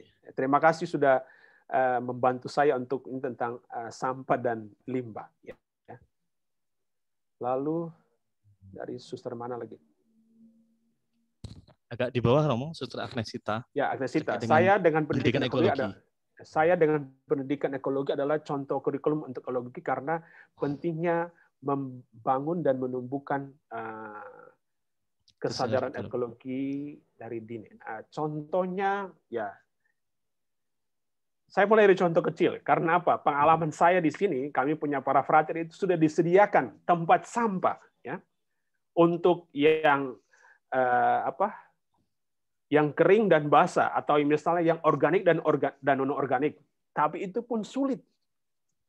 Jadi kalau misalnya kalau mau membangun ya, mendidik anak-anak itu supaya menjadi warga ekologis ya, dimulai dari biasakan dengan misalnya dia memilah sampah atau membuang sampah pada tempatnya. Ya. Saya pikir itu satu bagian juga dari mendidik orang supaya punya kesadaran ekologis. Hal-hal yang misalnya dekat dengan kita dan bisa dibuat oleh anak-anak kita. Ya. Atau misalnya contoh lain, ya berhubungan dengan relasi dengan sesama. Ya. Kita mendidik dia supaya apa? Berbaur dengan temannya, tidak eksklusif dalam pergaulan. Ya. Ya, memandang orang lain sebagai pribadi yang bermartabat, ya. Jadi tidak eksklusif atau merasa diri misalnya lebih baik dari teman. Saya pikir itu juga bagian dari sebuah pendidikan ekologis. Ya. Itu Suster, saya harap menjawab. Lalu yang berikut Wilhelmus Bastelier. Terima kasih, sejauh Romo. mana? Sama-sama, Suster. Sejauh mana sekolah-sekolah Katolik secara aktif telah menerapkan pendidikan atau kurikulum berbasis lingkungan hidup? Saya sependapat dengan Romo jika kurikulum atau pendidikan terkait lingkungan hidup harus sudah diterapkan sejak dini, sehingga bisa membawa efek jangka panjang yang lebih baik karena adanya. Di sekolah Katolik, saya sejujurnya kurang begitu tahu tentang apa yang sudah dibuat sekolah-sekolah Katolik berhubungan dengan kurikulum berbasis lingkungan hidup, sehingga saya tidak bisa memberi jawaban lebih. Ya. Tapi ya saya harap apa yang ditulis Paus Francius dalam Laudato Si itu bisa menginspirasi ya, banyak sekolah untuk memikirkan pendidikan ekologis, sehingga mendidik anak-anak kita tidak hanya menjadi warga negara yang baik, tapi juga seorang warga ekologis, warga masyarakat yang sadar lingkungan. Ya. Mungkin para suster atau Bapak Ibu yang di sini yang bergerak di bidang lingkungan hidup bisa memikirkan itu, ya, kurikulum berbasis lingkungan hidup. Ya. Lalu yang berikut,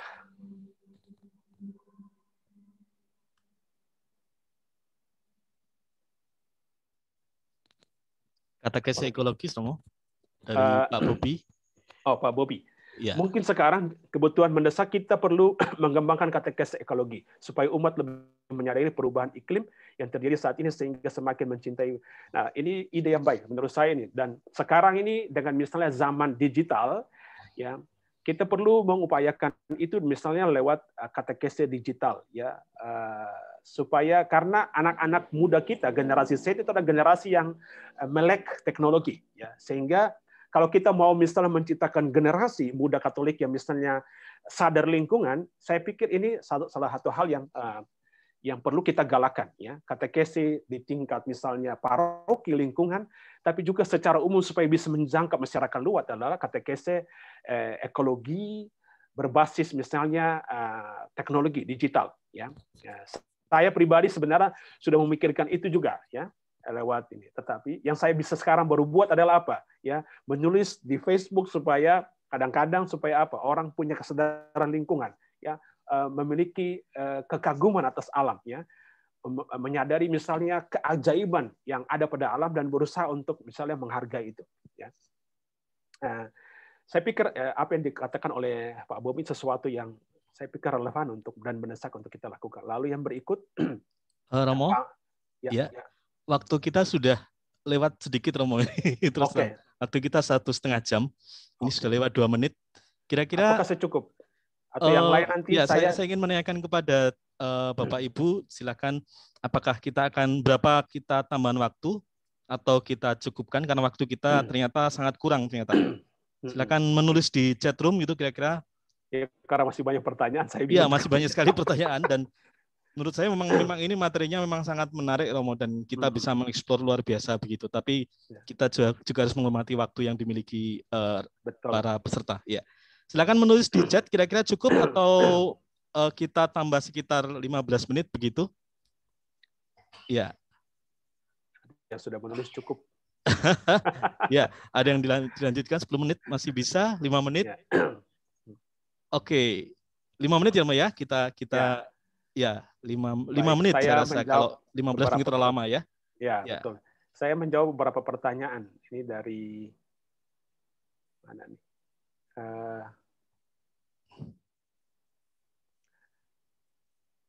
Ya, ini Kristen Yuliarti. Francisca Kiki Fajrawati.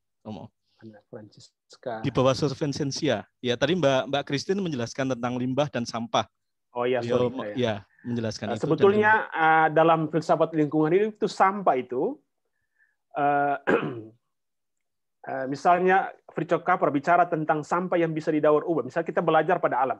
Jadi sebetulnya di dalam alam itu sampah dari makhluk yang satu itu bermanfaat menjadi energi dan makanan bagi yang lain. Ya. Jadi dia mengajak kita untuk apa? Belajar dari alam, menjadikan alam sampah itu sesuatu yang berguna, yang bisa didaur ulang. Ya.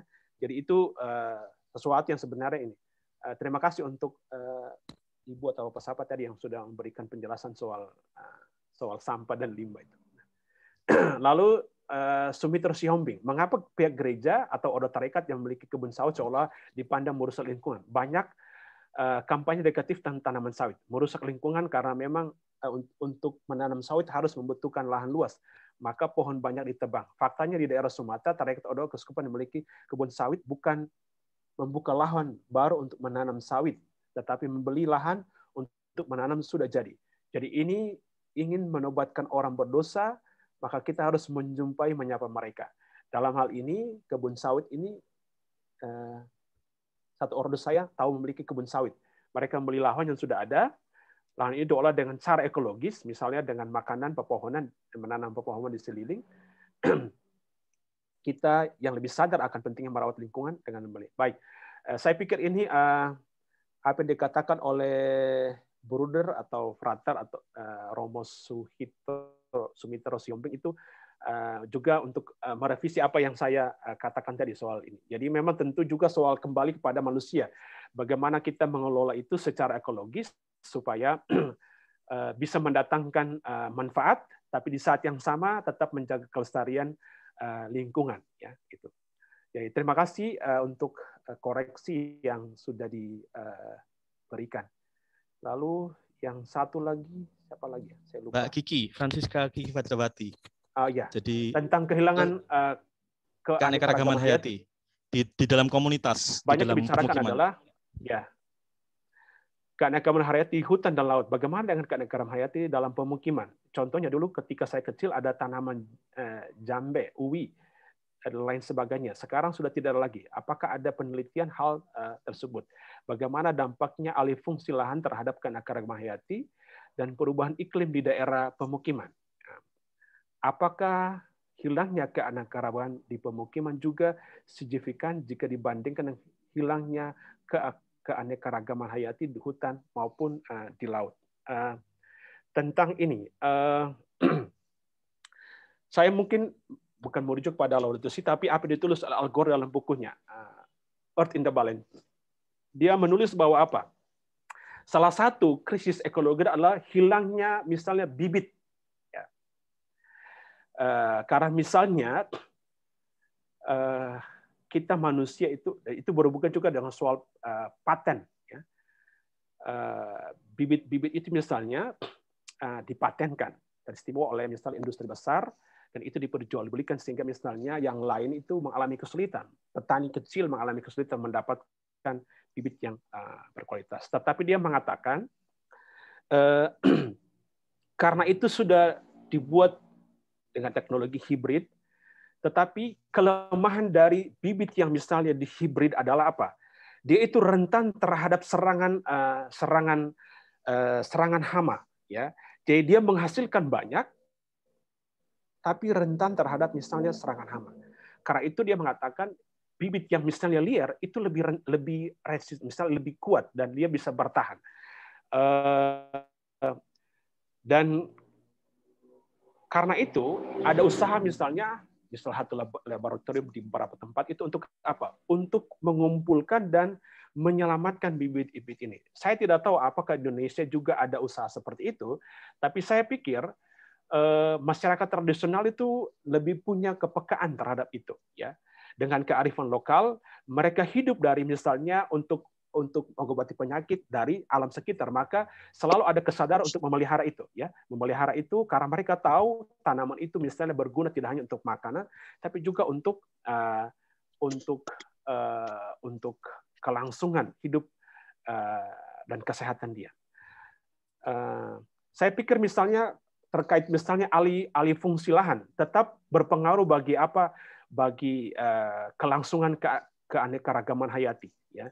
Sebuah tempat di mana sebelumnya banyak hutan tapi kemudian dialihfungsikan, itu tentu mempengaruhi, ya. Jika tidak diikuti dengan misalnya upaya reboisasi, menanam kembali hutan sehingga misalnya ada ruang tempat bagi flora dan fauna untuk misalnya bisa hidup dan berkembang secara berkelanjutan, ya. Saya pikir itu yang saya bisa jawab untuk menjawab pertanyaan ya, dari Ibu Francisca. Ya. Ya. Oke, Romo. Sudah cukup, ya? Saya kira sudah cukup, Romo. Mungkin sekarang Romo bisa memberikan konklusi penutup atas sesi kita pada sore hari ini, karena ini sebenarnya kalau lihat dari diskusinya kan teman-teman ramai sekali, Romo. Ya. Semua orang berkomentar dan luar biasa begitu. Saya kira ini saatnya Romo untuk merangkum gitu. Silakan, Romo. Ya. Baik. Memang isu lingkungan hidup itu isu yang tidak begitu banyak ini, karena kalau kita bicara tentang lingkungan hidup dan itu misalnya soal kepedulian, ya, maka misalnya atas cara tertentu itu pertama dia membutuhkan komitmen besar bagi kita, ya. Karena kalau kita misalnya mau menjadi ekologis, maka kita harus hidup lebih sederhana, ya. Berarti konsumsi harus dikurangi, ya. Kalau kita mau menjadi ekologis berarti misalnya kita harus lebih dekat, ya, kepada alam dan misalnya mengurangi misalnya penggunaan konsumsi energi, ya, gitu. Jadi saya pikir yang harus kita bangun kalau memang kita sungguh-sungguh mau menjadi seorang warga ekologis adalah kesadaran, ya, itu peralihan paradigma. Dan tidak cukup itu hanya menjadi sebuah kesadaran pribadi. Itu harus menjadi gerakan bersama. Maka kita perlu mengajak orang lain untuk turut serta. Saya pikir apa yang ada yang kita terjadi sekarang, ya, saya harap gerakan ini GCCM Indonesia itu menjadi sebuah gerakan yang perlu kita usahakan bersama, ya. Lalu yang berikut, ya, supaya itu berkelanjutan dan punya dampak, kita harus mulai dari diri sendiri. Ya, kita harus berani untuk apa? Mengubah pola dan gaya hidup kita. Ya. Hanya atas cara itu, ya, saya pikir lalu akan ada terjadi perubahan dalam kehidupan bersama. Ya. Tapi itu hanya mungkin jika kita punya kesadaran bahwa apa? Dunia ini ada dalam krisis. Ya. Dan krisis itu terjadi tidak hanya karena ulah orang lain, tapi bisa jadi saya juga berkontribusi di sana. Ya. Kalau saya kemana-mana lebih sering pakai mobil, saya juga berkontribusi. Ya. Maka misalnya saya harus mengurangi dengan apa? Lebih banyak jalan, ya, supaya mengurangi misalnya emisi, ya, atau gas rumah kaca. Baik, itu yang saya bisa katakan sebagai konklusi, Mas Lilik. Saya kembalikan kepada Mas Lilik. Ya. Ya, Romo, terima kasih sekali sudah memberikan satu diskusi yang sangat mendalam dan sangat panjang lebar gitu. Saya kira kita semua malam ini diajak untuk berakrobat dan melihat begitu banyak hal, mulai dari sisi realitas konkret sampai kemudian problem-problem etika dan lain sebagainya. Dan saya kira ini menjadi satu masukan yang lebih luar biasa gitu. Dan saya yakin ini ada permintaan untuk melanjutkan diskusi di grup WA kami, Romo. Ini teman-teman saya gelisah gitu. Dan saya kira ini menjadi keresahan kita bersama. Dan saya kira terima kasih, Romo, sudah memberikan satu lontaran yang menjadi pemicu bagi kita semua.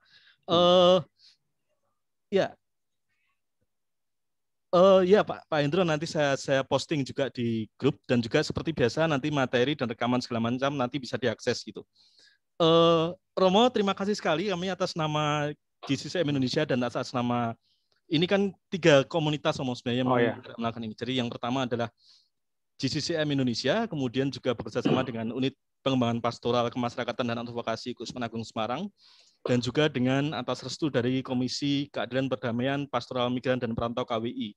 Sehingga acara ini harapannya semoga tidak hanya menjadi satu bentuk pelatihan, tapi menjadi gerakan sebenarnya. Jadi output dari momen ini adalah gerakan, dan kita sedang merintis itu dan kita sedang bersama-sama mengolah itu. Maka bagi saya luar biasa sekali partisipasi dari bruder, suster, dan rekan-rekan semua. Tadi dari awal sampai akhir ini 57 sekitar itu dong, konsisten ini. 60, 57 tidak hanya keluar masuk paling hanya karena koneksi itu. Tapi secara umum ini semua fokus mengikuti Romo dan berarti luar biasa. Bapak Ibu semua, mari kita berikan tepuk tangan online kepada Romo. Nah, seperti ini. Ya. Ini tepuk tangan difabel. Ya. Terima kasih Romo, dan sekarang saya ingin memberikan beberapa hal teknis, informasi teknis. Romo jangan meninggalkan ruang ya, nanti Romo kami mengharapkan berkat ekologis kepada kami Romo. Tutup, tidak penutup Romo. Ya. Ya. Romo, suster, bruder, dan rekan-rekan semua, seperti saya sampaikan di email maupun WhatsApp itu, kami sudah merangkum proses ini ke dalam thinkific.com. Jadi di situ kemajuan proses pembelajaran kita semua akan diukur, dan lewat itu nanti Anda bisa mengakses informasi, Anda bisa mengakses bahan-bahan belajar tambahan, tapi juga Anda bisa menuliskan refleksi di situ dan kita bisa berdiskusi secara lebih mendalam di dalam platform itu. Maka silakan membuka thinkific.com, linknya sudah saya posting dan saya sampaikan lewat email, dan Anda mendaftar, lalu di situ Anda semua bisa mengikuti semua proses pelatihan yang sudah dilakukan kemarin, sekarang, dan rencana ke depan akan dan rencana kita ke depan. Dan di situ silakan Anda mengisi refleksi, Anda berdiskusi, dan semoga itu bisa menjadi satu sarana pembelajaran yang efektif untuk kita. Jadi kita tidak hanya sekedar ikut webinar lalu webinar selesai, tidak, tapi ada proses refleksi, ada proses pengolahan bersama. Kira-kira seperti itu. Jadi yang agak gaptek, maka ini menjadi momen yang penting untuk mengupdate skill kita gitu. Oh ya, dan juga ini tadi kita ada rencana break room, tapi karena waktu tidak mencukupi, maka kita cancel ya untuk breaking room-nya ya, karena saya kira sudah sangat cukup di sini. Oke, rekan-rekan semua terima kasih, dan kita akan bertemu lagi seminggu lagi. Kita akan diajak untuk si Judge Act. Nah, kita akan diajak untuk melihat Act. Oh ya, foto dulu, siap Mas. Iya. Oke, sekarang saatnya. Iya. Tadi saya kira juga ada beberapa poin pertanyaan dari Romo bisa menjadi PR kita bersama supaya nanti juga kaya dengan masalah gitu. Ya, ini Romo meninggalkan masalah kepada kita semua ini. Ya, Romo meninggalkan masalah untuk kita masalahnya dan belum sempat didiskusikan dan belum sempat di-sharingkan. Ya, terima kasih Suster. Nanti Suster mungkin menarik kalau Suster kemudian merumuskan beberapa pertanyaan yang muncul di benak Suster di dalam chatting grup di WA ya, sehingga kita bisa berdiskusi lebih lanjut. Seperti itu, Suster? Ya. Oke, sekarang saatnya untuk membuka wajah kita, begitu, wajah rekan-rekan semua yang cantik dan ganteng-ganteng. Nah, kita akan wajah ekologi, Pak Sipri. Gimana? Ekologi. Ya, ini sekali kan kita harus merekam kebersamaan kita, toh? Ya. Silakan membuka videonya gitu supaya wajahnya yang ganteng dan cantik gitu bisa dilihat gitu. Sebentar ya, saya foto ya. Senyum. Oke, ini yang pertama. Ya. Sebentar. Senyum kayak Suster Vincentia. Ya. Oke, sekarang Suster Agnesia senyum dong. Iya, sekarang. Nah, itu senyum dan Suster Agnesia. Ini ada 4 lembar soalnya. Nah, sekarang kita akan masuki lembar yang kedua. Iya. Ini wajahnya ada yang ngintip, ada yang kelihatan separuh gitu. Ya, di kamar ya. Oke, sekarang kita masuki lembar ketiga. Aku lembar berapa nih? Ada 4. Oke. Siap. Sebentar. Saya ini dulu. Ya. Oke. Sebentar, mohon maaf.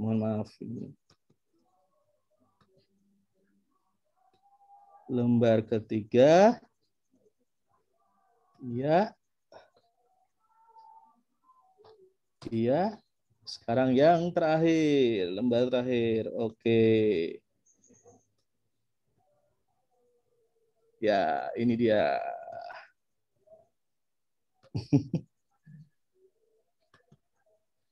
Oke. Paling ganteng Pak Lili. Ini sudah maksimal, Pak. Ini sudah berusaha diperbaiki, tetap ya kayak gini. Mungkin karena faktor ada istilah dosa asal itu ya. Jadi saya kebagian numpuk bagian dosanya ini. Tapi secara ekologis Mas Billy cari simbiosis enggak? Saya no komen, Pak. Oke, Suster dan rekan-rekan semua, terima kasih atas kehadiran Anda semua. Sekarang kita akan menutup kebersamaan kita malam ini dengan doa. Oh iya, sudah ada chat grupnya, Pak. Sudah diposting di email segala macam ya. Saya kira kita sudah menyampaikan itu berkali-kali untuk grup WhatsApp-nya gitu. Silakan dicek lagi begitu. Nanti kalau perlu nanti saya masukkan secara khusus juga. Oke, sekarang saya mengundang relawan. Siapa yang akan menutup doa? Monggo silakan. Wah, ini terus pada diam semua ini.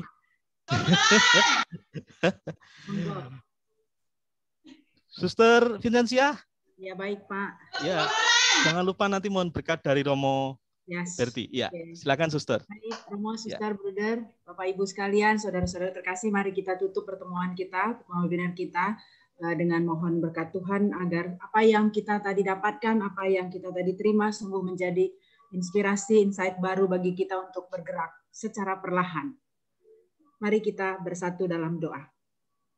Dalam nama Bapa dan Putra dan Roh Kudus. Amin.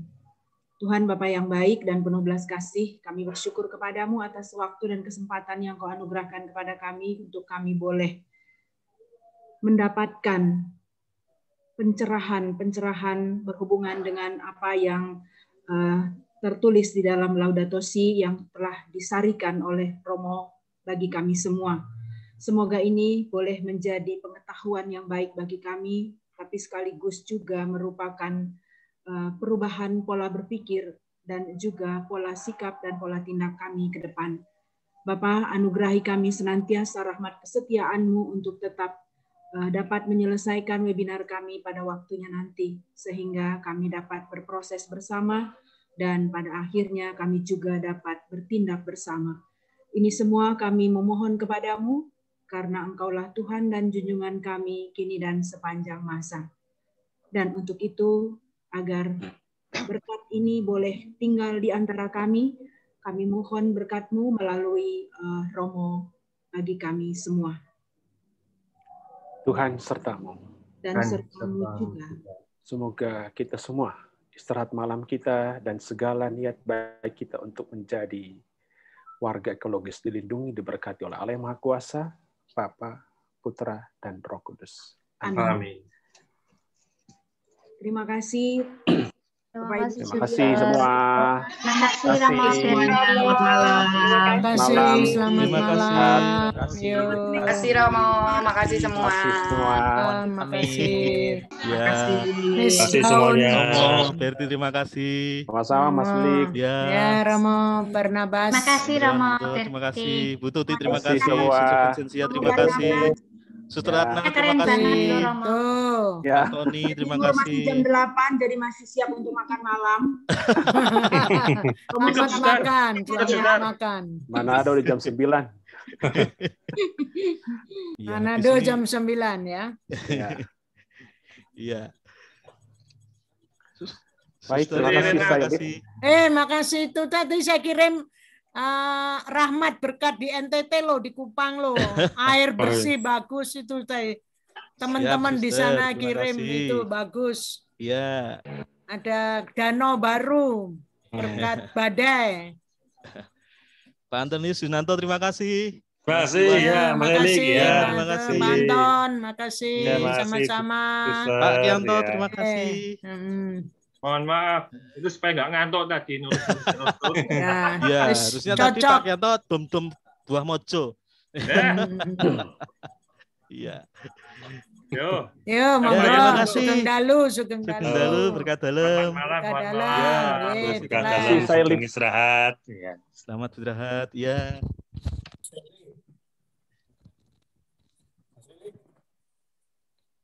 Pak Lili, nak capek boleh tak kirimi mojone loh.